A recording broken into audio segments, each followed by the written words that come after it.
6-week period, and how are you doing physically? How are you feeling? What are you doing at this point? Doing all right. Just doing doing a lot of bike riding and just trying to keep my legs in shape as much as possible. And as you're going through this process, what are you focusing on physically? I'm focusing on staying in shape. I mean, that's really the big thing. You just want to keep yourself active. You don't want to be ready to go, and now you kind of have to start from scratch in terms of your conditioning and weight and things like that.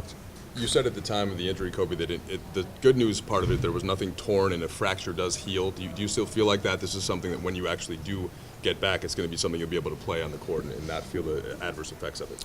Yeah, I mean that's one of the silver linings of it. I was very fortunate that it wasn't a meniscus or an ACL or something like that. I mean it's the bones are healed, and it'll be just like brand new. What's the next step for you here in the next couple of weeks? Same thing as I've been doing right now. I mean, I'm pretty restricted in terms of what I can do. So, just staying on the bike and keeping the movement going, keeping the legs strong. What's your approach to just how the team is doing this season? And at some point, if you fall too far below 500, there's a school of thought that says, well, maybe just take your time, get back. I just do what I do, on a daily basis. I stay in shape. I get strong, and I focus on the moment. I focus on.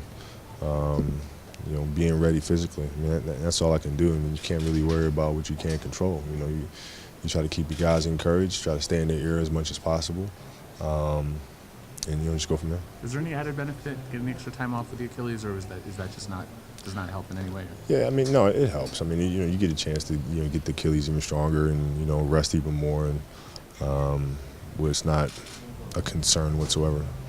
Do you kill someone you pull their tape? Say what? Do you kill someone you pull their tape? I'm not even sure how to legally answer that question. With how close you are to Powell and what an advocate you are of him, with reports that do suggest he is on the trading block, what is your just initial reaction to that? I mean, it's the only time he hasn't been in trade rumors is after we won our back-to-back championship. I mean, after that, it's been, it seems like every other week he's been in trade discussion. So, at some point you kind of get used to it, and it's it is what it is. I think he's used to it as well. I think he's probably numb to the entire process by now. How do you see him handling this round? He's used to it. I mean, he's used to it. I mean, it's like if he's not in trade discussions, it's not a normal season. He just goes out and just plays. I mean, he does a phenomenal job of staying composed, and I'm sure there's a lot of frustration inside of him. But he does a great job of being professional and keeping it in and going out and playing. Have you talked to Powell since the trade talk started swirling cold?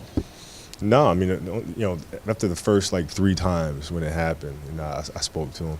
But after that, I mean, he's fine. I mean, he's used to it. He knows how to deal with it and get himself in an emotional space to get out and perform. So. What do you think of Kendall's performance the other day? And can he? I don't know about duplicating that level, but do you think he can be a regular contributor?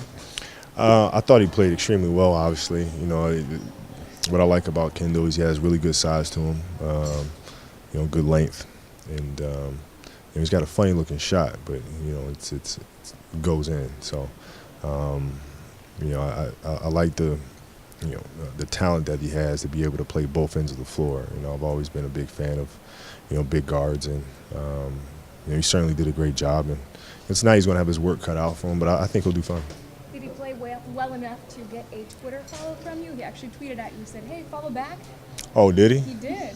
I don't know. I mean, it's hard for me to go and check my mentions and all. I had no idea. I didn't even know that happened. But now that I know, I'll follow. If you look around the league, somebody like Pop has coaches scattered around, in head coaching jobs. Phil has had periodically people now just basically as Ryan. Why is that? Why do you think his coaching tree has been so small? It's Phil's philosophies are different, to say the least, in terms of how he teaches the game, how he coaches the game.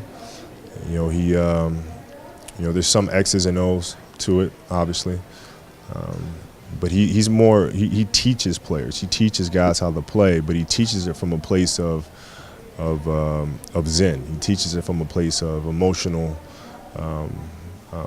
balance.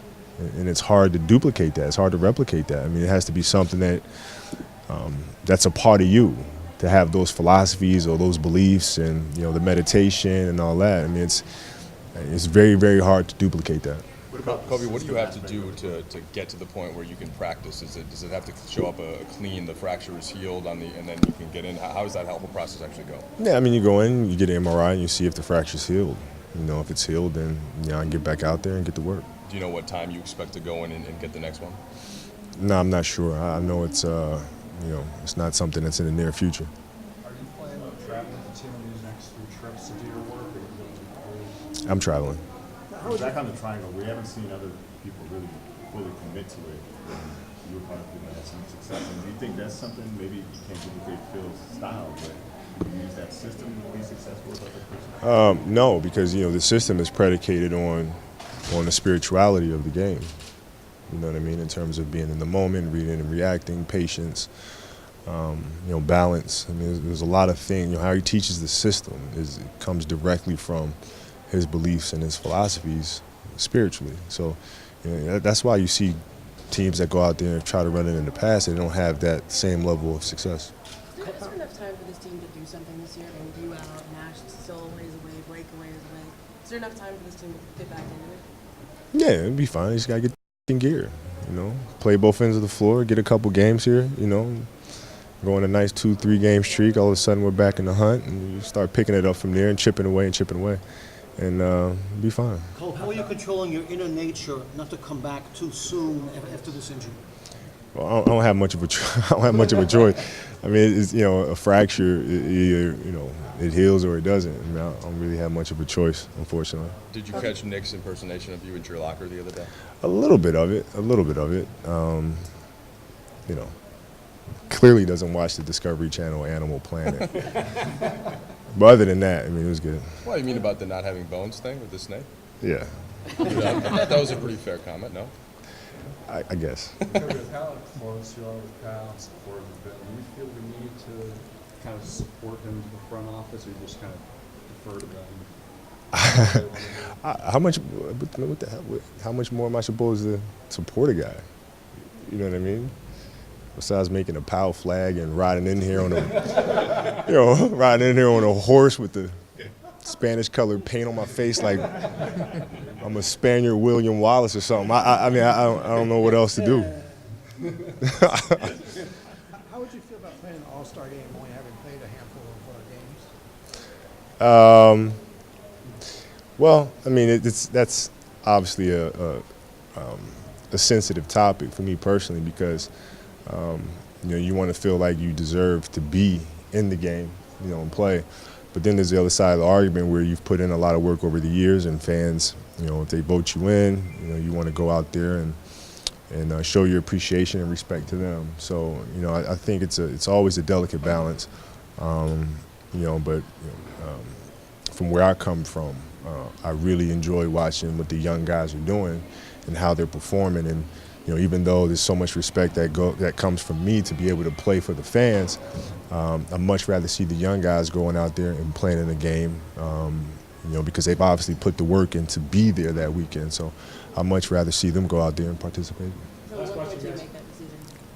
On whether or not, if I could play or not. I mean, I don't know if, you know, I probably won't be able to, you know, come back soon enough to be able to make my stamp or make my mark on the game. So, you know, my advice would be to, you know, vote for some of these younger players and, you know, the Damian Lillards of the world, and because they're more than deserving to be out there and playing during that weekend.